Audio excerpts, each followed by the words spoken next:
People nowadays tend to go for new energy vehicles. But if you do not want to transition yet, well, sad for you.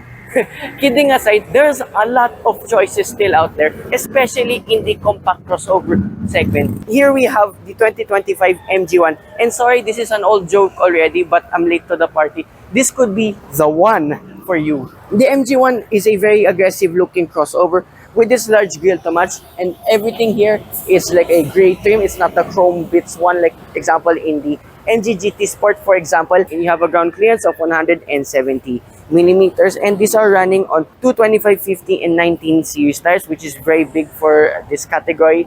And on the side profiles, you have a two-tone blacked out roof, because I remembered in the standard base model, everything is a single color. So I have a separate walk-around review of that. Check it out on the channel.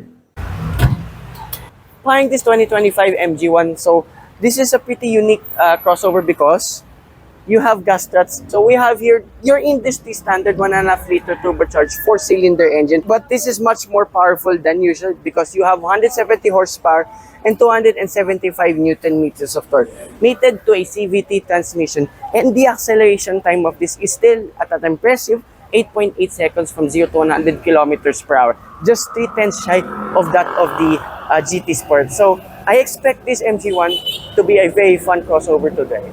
And here at the rear of the MG1, it has a very conventional design and a little bit of a nitpick. You get fake exhaust on either side, but it makes up with there are dual tips just underneath. And one key thing now that I've never noticed during my full test drive reviews of this vehicle, the one badge actually has like a checkered flag, inheriting MG's motorsport presence back in the days. And once you open the boot of the MG1, sadly it's not an electronic tailgate, but I don't mind it whatsoever. So you have a total here of 336 liters, and when you fold all of the seats down, it extends to 1,120 liters. And underneath, you have space saver donut type tire with a lot of storage, and at least this comes with a tonneau cover as standard.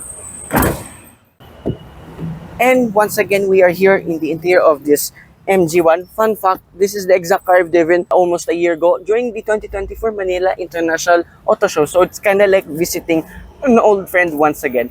So here in the door card, there's a lot of nice trims, squeegee materials all around, leather soft pads here for your elbow, and start it up. You are greeted with a pair of 12.3-inch screens, one for your instrument cluster, so it displays all of your important information like for your trip computer, speed, so on and so forth. But a unique thing with this MG1, here on the left side, you get capacitive touches for like adjusting the side mirrors, for locking the doors, and for your light controls as well. So yeah, I know it's capacitive, but I'll take that any day compared to everything buried here in the infotainment system. And speaking of, this is a 12.3-inch system. So this one comes with Apple CarPlay and Android Auto, but it's only a wired system. But hey, at least there still is. And you get a lot of safety features, with including the MG Pilot. Driving modes, there are only 2 modes. So you have here normal and super sport mode. So we'll try that out later on. And you have a very nice 360-degree camera. The resolution is actually one of the best. Pretty standard system, and it's very similar like with most of the MG vehicles nowadays.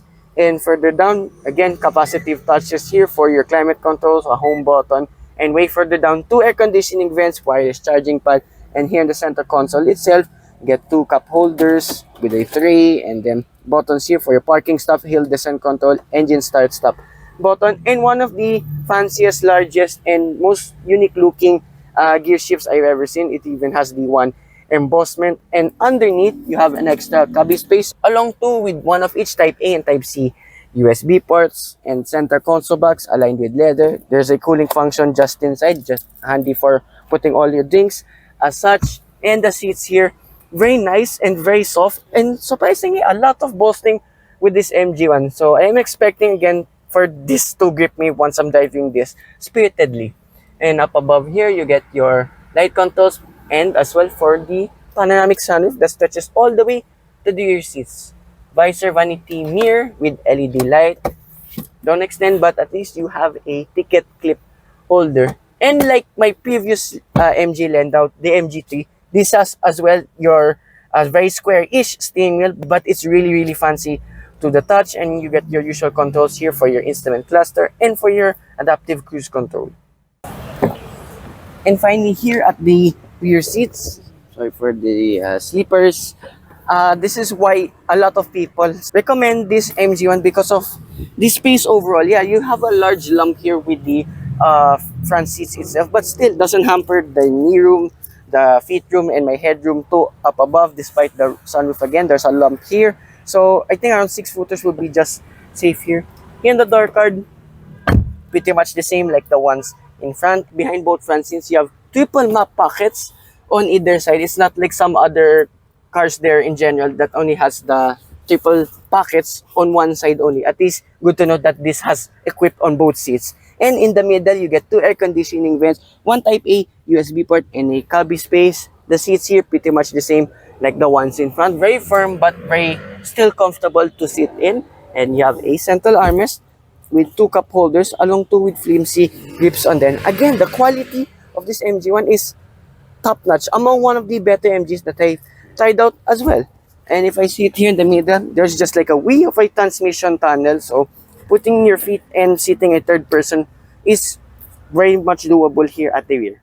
The MG1 is among one of the best MG vehicles I've driven. The one is a very good all-rounder. And of course, if you want to explore the capabilities of this vehicle,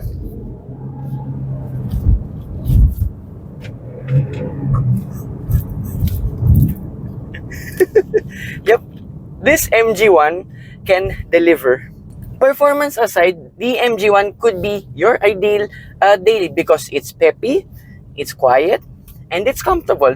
Plus being very, very practical too. The one has a very unique suspension setup too. Up at front, you get McPherson setups, and at the rear, you get multi-links. Although I'll say the front suspension has some firmness to it. Although the trade-off is that if you plan to drive this spiritedly, yeah, this is a very composed crossover. NVH again is one of the best MGs I've tested. As for the tire noise, yes, it is present sometimes, but it really just depends on the surface itself. Example here, like driving around in Alabang, where majority of the roads are pretty smooth. Here I'm running 60 kilometers per hour. Yeah, it's pretty quiet in here. As for the steering wheel, well, to my surprise, despite this being an electric power assisted steering, there's still some heft to it once you are going up to faster speeds as such. And to my surprise, I was expecting this field to have little to no feedback at all, but I'm glad I was wrong with this MG1 because again, if you're planning to drive this spiritedly, you can feel some heft with the steering feel, even though it's still pretty light overall. However, again, it's one of the better feeling crossovers that I tried out. As for the transmission itself, despite to being a CVT, it's really pokey in a way because here, normal mode, then when I accelerate just a bit, it kind of gets you going because, again, you have the assist of the turbocharged engine, making this, again, very, very fun to drive. And remember, you have like almost 300 Newton meters of torque on the top. And then you put it to super sport mode. The response time is much quicker. There's not much delay it feels like more a traditional automatic transmission. Here, super sport mode, then I'll floor it, just a bit of a delay, but once you get going, you get really going. The sudden surge of the power is not down to the transmission itself. This is because of the turbocharged engine itself. So the boost actually comes way below 2000 RPM again, so making this a little bit more lively to drive around, and overtaking in this is very easy. And then just past a few cars here around 60 kilometers per hour, like 40 to 60 in this is really fast. And remember, the 0 to 100 kilometer per hour time is done in 8.8 seconds, making this shy only that of the MG GT Sport, which I'll have soon too again on the channel. So this MG one is probably at the moment one of the better driving crossovers that you can buy. And even though you have the turbocharged engine at play, the engine note is surprisingly okay, and it's not as loud once you plan to push this vehicle around.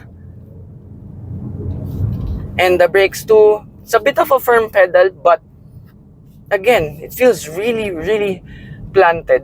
For those who followed the channel recently, I've been driving a lot of EVs. So back to reality, driving regular combustion engines, you expect this car to be a little bit thirsty, and you'd be right.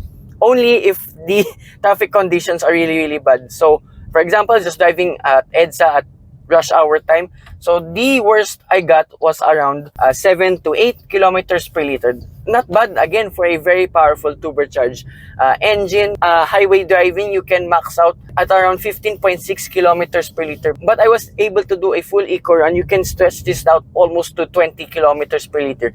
Again, very impressive if and only you have a light foot. And as for the combined figure, it's managing around 9 to 10 kilometers per liter, which the numbers itself for a powerful crossover, this is very, very good. And at 1,458,888 pesos, yes, as I said during the intro of this shoot, if you're not ready to transition yet to hybrid or new energy vehicles rather, this is a very, very good choice for you. Again, on that note, one more time, super sport mode. I love this MG1. It could be the one for you. So that's my last joke with this vehicle. So again, I'd like to thank so much MG Philippines for lending me out this MG1, and I will have more MG vehicles coming soon to the channel.